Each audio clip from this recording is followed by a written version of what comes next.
Maharashtra today 24 news सत्य परिस्थितीचा सविस्तर आढावा। पेट्रोल डिझेल दरवाढीच्या विरोधात अकोला महानगर काँग्रेसचे धरणे आंदोलन। पेट्रोल डिझेल दरवाढ, डिझेल तुटवडा, खतांच्या वाढत्या किमती आणि वाढत्या महागाईच्या निषेधार्थ अकोला महानगर काँग्रेसच्या वतीने आज अशोका वाटिका येथील पेट्रोल पंपावर धरणे आंदोलन करण्यात आले। यावेळी केंद्र सरकारच्या धोरणाविरोधात तीव्र निषेध व्यक्त करण्यात आला। अकोला पश्चिम विधानसभा मतदारसंघाचे आमदार साजिद खान पठाण यांनी पेट्रोल, डिझेल, गॅस तसेच वाढत्या महागाईच्या मुद्द्यावर केंद्र सरकारवर कडक शब्दात टीका केली। भाजप सरकारच्या शेतकरी व जनविरोधी धोरणाविरोधात आंदोलकांनी जोरदार घोषणाबाजी केली।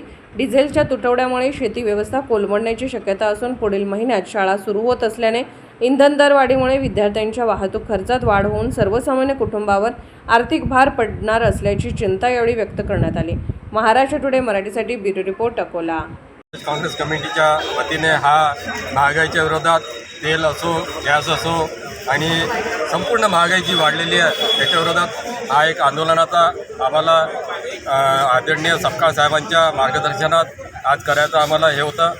त्या प्रसंगी इथे आमचे इथले स्थानिक आमदार आणि ग्रामीणचे अध्यक्ष या सर्वांनी मिळून आणि इथे आम्ही एक आंदोलन केलं।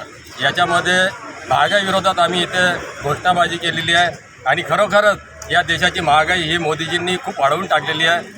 मी आपल्या चॅनलच्या माध्यमातून विनंती करतो की सरकारने आता तरी जागा व्हावं आणि महागाईला थोडंसं रोखतात। दुर्दैवाची बाब आहे की पेट्रोलचे दर गेल्या 10 दिवसात 11 रुपयांनी वाढले।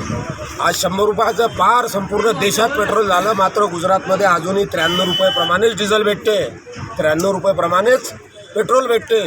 आणि दुर्भाग्य आहे, असमानता आहे आणि मोदी साहेबाची जे सरकार चालवण्याची नीती आहे ही संविधानाच्या विरोध आहे। आणि ज्या मोदी सरकारने सांगितलं की सोनं विकत घेऊ नका, त्यांचे मित्र अंबानी यांची मुलगी सोन्याचे वस्त्र तयार करते, त्यांना ते थांबू शकत नाहीत, मात्र जनतेला सांगतात ते सोनं घेऊ नका, डिझेल वापरू नका, पेट्रोल वापरू नका। या महागाई सरकारचा आम्ही काँग्रेस पक्षाच्या वतीने, अकोल्याच्या संपूर्ण काँग्रेस पक्षाच्या वतीने निषेध करतो। आजच महाराष्ट्र टुडे 24 न्यूजला सबस्क्राईब करा आणि सत्य परिस्थितीचा सविस्तर आढावा पहा।